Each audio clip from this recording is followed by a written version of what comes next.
Olá, seja bem-vindo. Você está na TV Postos, programa Direitos e Deveres. Eu sou Carlos Camargo. Como de costume, passamos aí para o telespectador, o escritório jurídico Dr. Vanderlei de Mello, situado aqui no bairro Santa Augusta. Como também vamos passar o telefone do escritório, como sempre fazemos. O telefone é o 3721-7552. 3721-7552. O endereço é a Rua Dr. Norberto Carlos Ferreira, número 49. E a doutora Luciana Mello, que você pode contratar para lindas canções em cerimônia de casamento, recepções, festas. Faça contato. 999-676276, 999-676276. E o nosso WhatsApp, Programa Direitos e Deveres, que é o 98451-3033, 98451-3033. Fale conosco. Será um prazer, agradeço antecipadamente. Por esses dias, Poços de Caldas perdeu uma grande figura, um grande ser que fez uma história maravilhosa aqui nesta cidade e na região, que é o nosso querido Jacques. Então, o Jacques deixa saudades, porque foi um anjo na terra. Jacques Carvalho de Rodrigues, ele nasceu em Campestre, formou em odontologia, dedicou sua vida para ajudar pessoas, principalmente aquelas em situação de vulnerabilidade social, moradores de rua, né, em situação de rua, pessoas. Aí ele fundou o pronto-socorro, isso na década de 70, chamado pronto-socorro de assistência social. Ficou conhecido como pronto-socorro do Jacques, assistindo famílias e pessoas com distribuição de medicamentos, doação, empréstimos de cadeira de roda, muleta, camas hospitalares, atendimento odontológico que ele mesmo fazia, porque ele era dentista. E também encaminhava pessoas em situação de rua para albergues, buscava tratamento para alcoolistas, tuberculose, doenças mentais e outras enfermidades que procuravam o primeiro acolhimento no pronto-socorro de assistência social do Jacques. Ele veio a falecer, então, na quinta-feira, dia 17 de novembro, aos 92 anos de idade em Poços de Caldas. Então ficam aqui as nossas homenagens a esse grande ser humano que nos deu o prazer de estar aqui conosco e ajudou tanta gente. E fica aí como um exemplo para todos nós, exemplo de caridade e de amor ao próximo. Então, a toda a família do Jacques, querido Jacques, aqui os nossos profundos sentimentos de pesar. Aqui em novembro, nós temos duas datas muito importantes para a história do Brasil. A primeira delas foi 15 de novembro. Esse ano, 15 de novembro, se refere a quem? Se refere à proclamação da República do Brasil. E esse foi o comandante da proclamação da República do Brasil, Marechal Deodoro da Fonseca, o primeiro presidente da República Brasileira. Ele, como o próprio nome fala, marechal, que era uma patente que existia na época, hoje não existe mais, hoje a patente aí de exército vai até general, e o marechal é uma patente acima de general. Ele teve uma participação em vários momentos históricos aí da vida brasileira, com muita veemência na Guerra do Paraguai, na sangrenta Guerra do Paraguai que o Brasil participou. O Brasil no início foi vítima, teve que tomar providência, juntamente aí com o Uruguai e a Argentina, formaram a Tríplice Aliança para combater o ditador Solano Lopes do Paraguai, que havia invadido terras brasileiras e queria tomar um pedaço do Brasil e o restante da América do Sul, descendo para o lado do Uruguai, da Argentina, ocasionando então a conhecida Guerra do Paraguai. E esses três países, Brasil, Argentina, Uruguai, tiveram que entrar na guerra. e quem acabou atuando mais foi o Brasil. E é uma história longa, são 5 anos de guerra, 6 anos de guerra, 1864 a 1870. Muito pouco falado, muito pouco comentado, muito pouco estudado, a história desses patriotas, desses brasileiros que morreram defendendo a pátria, defendendo a nação brasileira naquela região de conflito. E um dos que participou, né, daquele sangrento combate foi o Marechal Deodoro da Fonseca, um alagoano militar de carreira. Acontecia que, no Segundo Império do Brasil, no Império de Dom Pedro II, logo após o final da Guerra do Paraguai, em 1870, começaram algumas grandes insatisfações com o imperador Dom Pedro II. E começaram exatamente pelos militares, que passaram grandes problemas de todas as ordens na Guerra do Paraguai, de logística, de alimentação, de chegada de armamento, de munição, tudo difícil, coisas desviadas pelo caminho. Então, eles voltaram e quiseram o verdadeiro reconhecimento dos que sobreviveram a essa guerra. Então, os militares queriam maior participação na política brasileira, queriam que os seus salários melhorassem. E o imperador, então, o imperador Dom Pedro II, não deu muita bola, não deu muita importância para esses anseios dos militares e ainda começaram a tomar providências contrárias, proibindo militar de falar em política, militar de se candidatar, de clubes militares a se envolverem com o movimento republicano. Isso aí foi um dos grandes fatores que pesou para a queda do Império.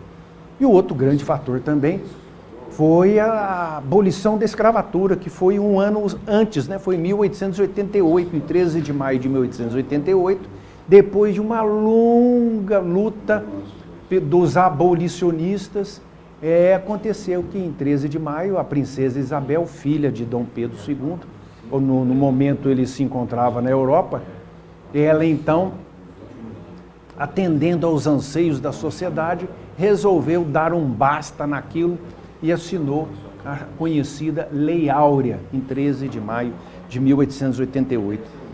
Com isso, gerou uma insatisfação enorme nos grandes barões do café, dos grandes fazendeiros. O Brasil era um fazendão de café. E esses grandes barões que apoiavam, de unha e dentes, a monarquia, para que ela se mantivesse, tinha interesse. Quando viram que a monarquia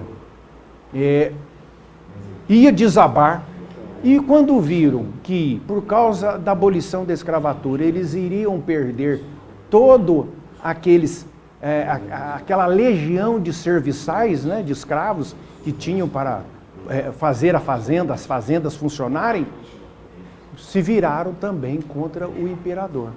Então aí somou também o apoio desses grandes fazendeiros do café, chamados barões do café da época, que eram monarquistas, apoiadores do sistema monárquico e do imperador Dom Pedro II, e viraram a casaca, como se dizia na época, e apoiaram então um movimento republicano que tinha à frente vários militares lá da famosa Academia Militar da Praia Vermelha do Rio de Janeiro, formadora de oficiais do Exército na época.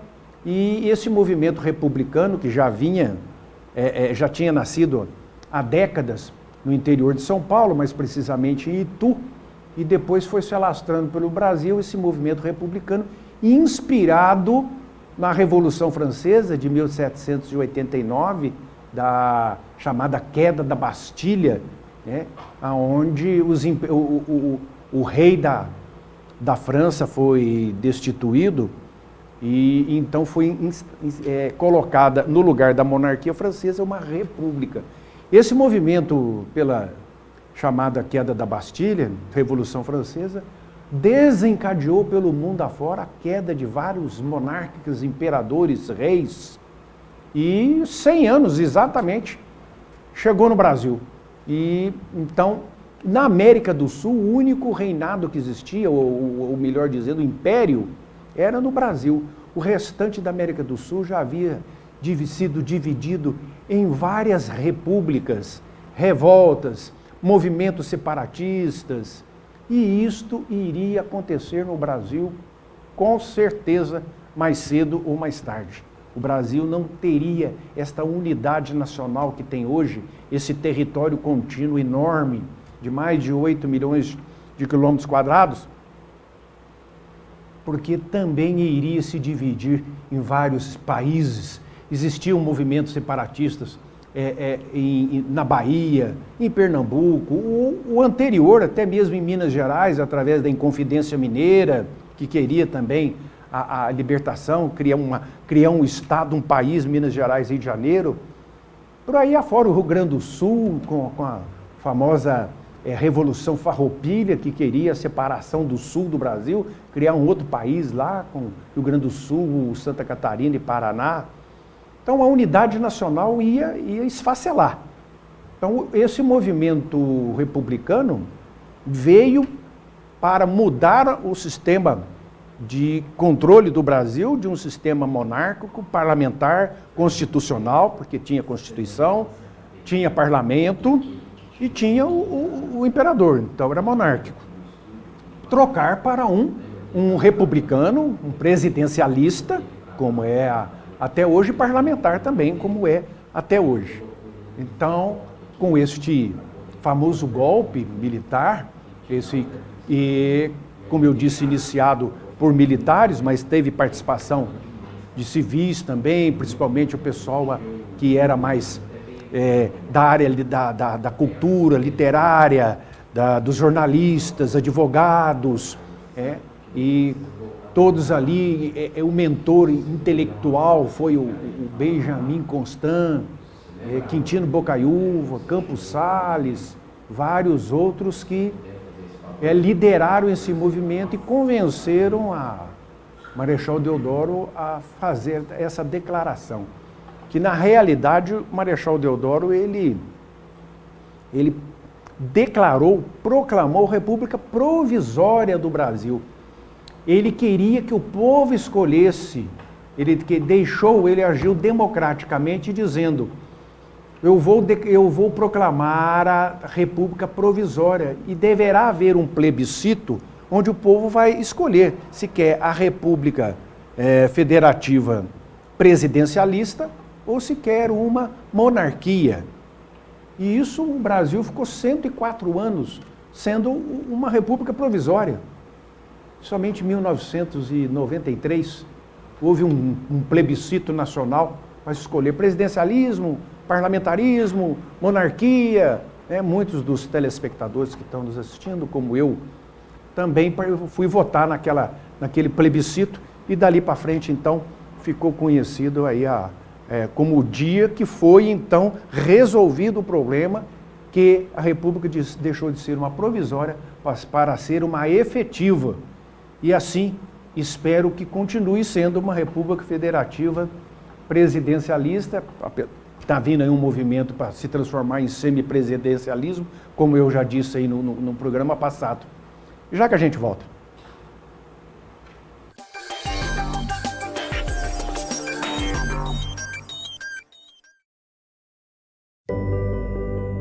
Aos 68 anos, decidi mudar meu sorriso. Deixei de usar dentaduras. Escolhi o Implar e hoje, aos 83 anos, tenho certeza que fiz a escolha certa. Amadureci com qualidade de vida.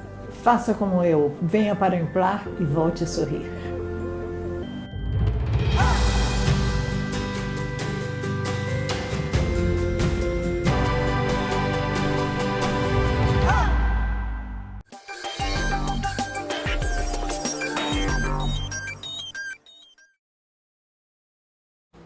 Bom, como nós estamos falando aqui nas datas importantes, que são comemoradas, relembradas no mês de novembro, que é o 15 de novembro que eu acabei de falar. Essa história é longa, é comprida, tem muita coisa, não vai caber, logicamente, aqui num programa curto feito nosso, mas é só para jogar aí para o nosso telespectador essa lembrança, essa relembrança, né? Pode ser até que alguém não saiba dessa história que eu estou contando, mas a maioria com certeza. E ainda dentro do mês de novembro, como eu disse, o 15 de novembro foi a proclamação da República, e no dia 19 de novembro, que não é feriado nacional, mas é uma data muito importante, porque dia 19 de novembro é o dia da bandeira do Brasil.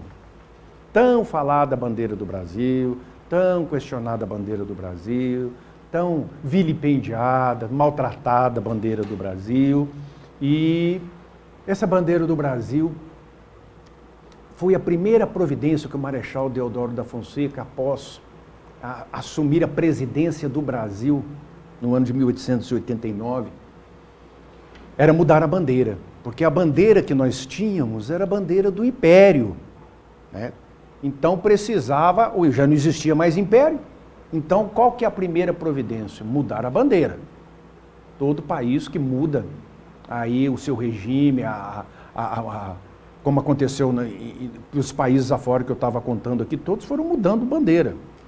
Então, no caso, nós tínhamos uma bandeira que era monarquia. No meio da bandeira da monarquia tinha lá o brasão da família imperial, né? A cruz de Malta, também de Portugal, da bandeira que fazia parte do Império brasileiro, descendendo da família portuguesa. E o que aconteceu? A antiga bandeira do Império, ela foi modificada somente no centro. Foi tirado o escudo do Império e foi colocado, então, um círculo redondo, né, azul, e uma faixa branca no meio, escrito Ordem e Progresso. Esse Ordem e Progresso é uma frase do famoso Augusto Comte, que era um conhecido filósofo da época e chamado de positivista, também muito influenciado pelo movimento positivista da Europa, iluminista também, e que tinha uma frase muito forte, né, e uma frase muito positiva, que era o amor como princípio, a ordem como meio e o progresso como fim. Então, para não ficar uma coisa muito grande ali, para não caber, então tiraram o amor como princípio e ficou ordem e progresso. Ordem como meio, progresso como fim, como finalidade. Essa ficou dentro dessa faixa branca, desse círculo azul. Aquelas estrelinhas são os estados do Brasil, que hoje são 27 estrelas, né? E tem ali já também constando o Distrito Federal. Aquele é um losango amarelo que já tinha na bandeira do Império e continuou na bandeira da República. No resto da bandeira, um quadrilátero verde que tinha na bandeira da República, do Império, e continuou na bandeira da República. Então, a única coisa que modificou foi o centro, que saiu o escudo do Império e entrou esse círculo azul que eu falei, com a faixa branca, a Ordem e Progresso, com as estrelas representando os estados do Brasil. E aquela disposição das estrelas que está ali, mostrando uma homenagem também aos estados do Brasil, forçando, né, cada vez mais a unidade nacional. Dentro da bandeira está ali, todo o Brasil está ali.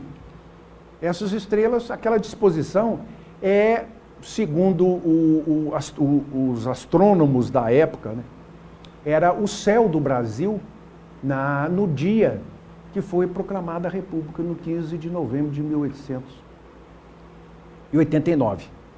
Então, eles copiaram o céu com as disposições das estrelas e colocaram, então, na bandeira. Desenharam e colocaram na bandeira e pegaram cada estrela daquela e colocou como sendo um estado da nação. Então, por aí, Por isso que você olha a bandeira, mas por que as estrelas estão mais perto da outra, a outra está mais longe, tem um grupinho aqui, tem um grupinho ali? Era o céu, na época, com as estrelas do firmamento. Então, aí vem eu falar assim, mas por que o verde? O verde é das nossas matas, das nossas florestas. O amarelo é da nossa riqueza mineral, do ouro.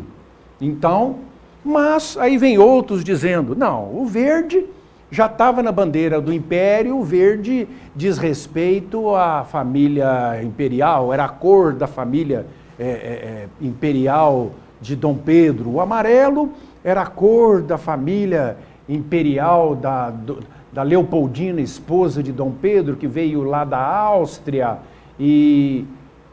Mas então não é dos metais brasileiros?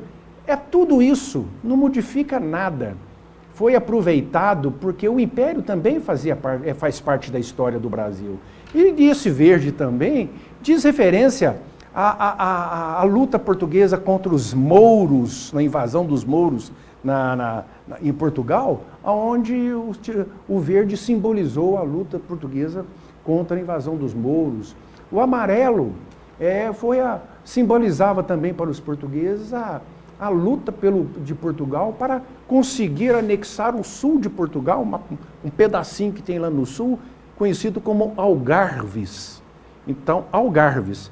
Então, Portugal anexou isso ao Reino de Portugal na época, por isso que chamava o Reino de Portugal, chamava Portugal, Brasil e Algarves.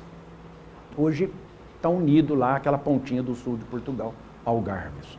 Então vem isso aí, é da briga contra os mouros, é a reconquista de Algarves, é a da família imperial do imperador, lá o verde, é da família, o amarelo da família imperial, descendência lá da imperatriz Leopoldina, filha do Francisco I lá da Áustria. Aí vem, não, o verde das nossas matas, das nossas florestas, o amarelo das nossas riquezas, dos nossos metais. Então vale tudo isso aí, né? Então, alguns querem desconstruir, né, essa bandeira. E a bandeira é o símbolo máximo de um país, de um povo, de uma nação. É uma bandeira. E a bandeira deve ser reverenciada, ela deve ser cultuada, ela deve ser respeitada. A bandeira é de todo brasileiro, principalmente brasileiro patriota, brasileiro que ama. A bandeira brasileira é do Brasil. A bandeira brasileira não é de alguém em particular, não é de um grupo em particular, não é de um partido em particular. A bandeira é de toda a nação brasileira. Agora, existem os patriotas que respeitam e os que não respeitam. Isso tem em qualquer país, não é mesmo? E isso aí é muito interessante, porque cria uma celeuma aí, estão usando a bandeira para isso, negócio de partido político, não sei o que tem. Papapá. Eu acho que todos os partidos políticos deveriam usar a bandeira do Brasil, porque a bandeira é do Brasil. Todo mundo tem que usar a bandeira do Brasil. Então agora, com a Copa do Mundo, chamada Copa de Futebol, que está esquecida aí, porque ninguém fala mais nisso, pouca gente fala, porque a sociedade brasileira hoje está mais preocupada com a área da política, né, que está em efervescência, infelizmente, do que com a própria seleção brasileira, e já vai começar aí, já começando, a Copa do Mundo de Futebol, e o brasileiro agora que está tomando conhecimento, que vai assistir o jogo, e que aí vem a bandeira novamente sendo hasteada. Quando o Brasil for jogar com qualquer seleção de qualquer país, como todos sabem, é hasteado a bandeira do Brasil, do outro time, de outro país também hasteada, colocada lá. Canta-se o hino, né, ou toca-se o hino, melhor dizendo, né, um pedaço do hino, porque o nosso hino é um pouco grande, né? Então toca-se um pedaço do hino. Isso é o que é isso aí? É um respeito, uma reverência, né, àqueles jogadores que estão ali representando um país. Mesmo sendo um jogo, um esporte, né, não é uma luta, não é uma guerra. mas é uma disputa, né, atlética. E então cada país ali está mandando o seu representante, a sua equipe representante. O mesmo acontece nas outras modalidades esportivas, nos Jogos Olímpicos, de várias modalidades, atletismo, natação, e por aí vai. São muitos e muitos tipos de esportes que são praticados nos Jogos Olímpicos, nos Jogos Paralímpicos, que são feitos logo após os Jogos Olímpicos, que são, os atletas são aqueles com deficiência na mobilidade, que tem algum tipo de dificuldade física, mas que também tem a sua Olimpíada, e o Brasil sempre tira grande sucesso, né, nessas Olimpíadas aí, da Paralimpíada, né?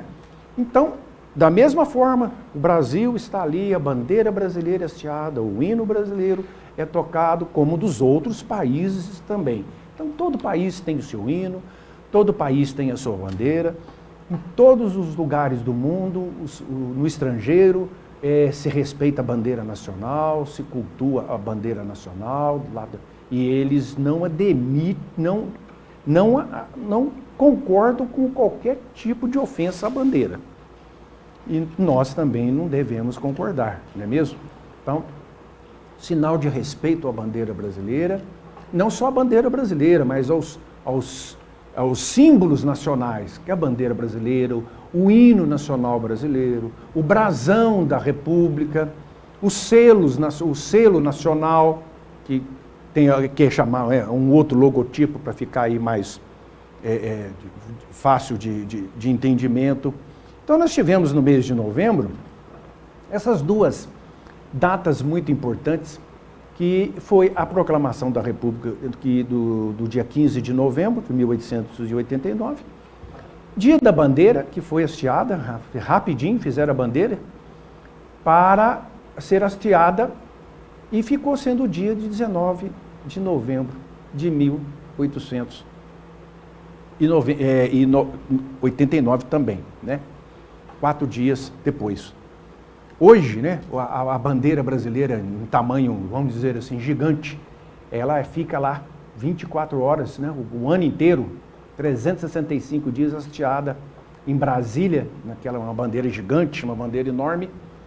Ela é trocada a todo primeiro domingo de cada mês, há uma solenidade lá, é retirada uma bandeira e já é colocada outra em substituição, exatamente pelo tempo que fica, chuva, evento, e tudo isso aí acaba deteriorando o tecido. Então há uma troca aí em todo o primeiro domingo de cada mês lá em Brasília, tem uma solenidade.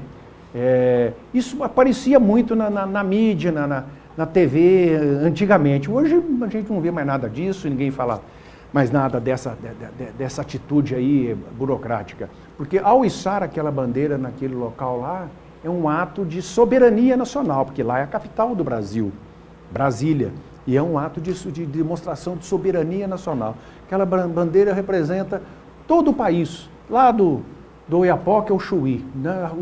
Os quadrantes do território brasileiro, do povo brasileiro, da nação brasileira, nação tão sofrida, cheia de problemas, acaba um problema, vem outro, e vamos agora pensar positivo para que as coisas melhorem e se resolvam. Um grande abraço, fiquem com Deus, até a próxima, se Deus quiser.